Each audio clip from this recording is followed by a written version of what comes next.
It's well known that you have to pay a pretty penny to get Sydney's best restaurant view, so here are my unfiltered thoughts on Oncore by Clare Smyth. Everything about this restaurant styling gave us a sense of elegance and polish, skewing more traditional fine dining, but with an organic warmth that didn't make it too forbidding, and little touches like a stool for your handbag struck me as really thoughtful on the night. We were lucky to have booked early and for a special occasion because the window seat is the money spot, with Sydney Harbour sprawling out in front of you as you dine, which is easily its best feature. We ordered the classic set menu with a non-alcoholic temperance pairing.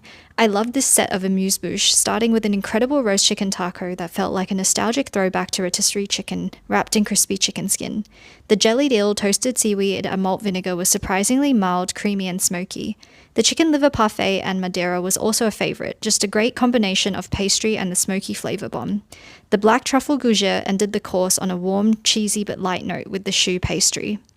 We then started with the Western Australian Marin, paired with Pink Lady apple juice and celeriac. This was probably my favourite pairing of the night, with the sweetness of the apple juice serving as the perfect counterpoint to the flavour of the Marin, which was perfectly cooked. Next, it was time for Clare Smyth's signature, the potato and roe, with bursts of saltiness from herring and trout roe above a perfectly simple boiled potato. That buttery umami beurre blanc is out of this world and what ties the whole dish together.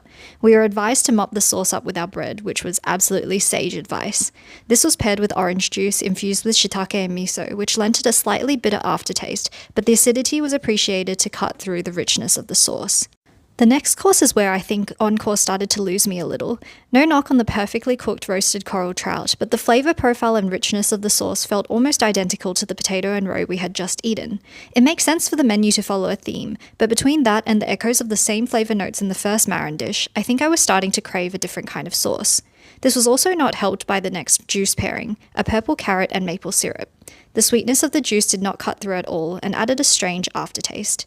The next dish was cheese and onion. Clare Smyth certainly doesn't shy away from big flavours, and there was a lot of skill behind essentially creating a concentrated essence of French onion soup. As with the other courses though, I think my palate was craving something a little more mellow, cleansing and calming, and dampened the impact of the flavours of this course. Our last main was beef and oyster, featuring Blackmore Wagyu beef and Sydney Rock oysters and another brown sauce.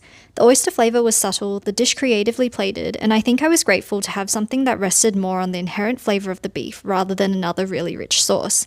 As you would expect, the beef was cooked perfectly tender and deliciously.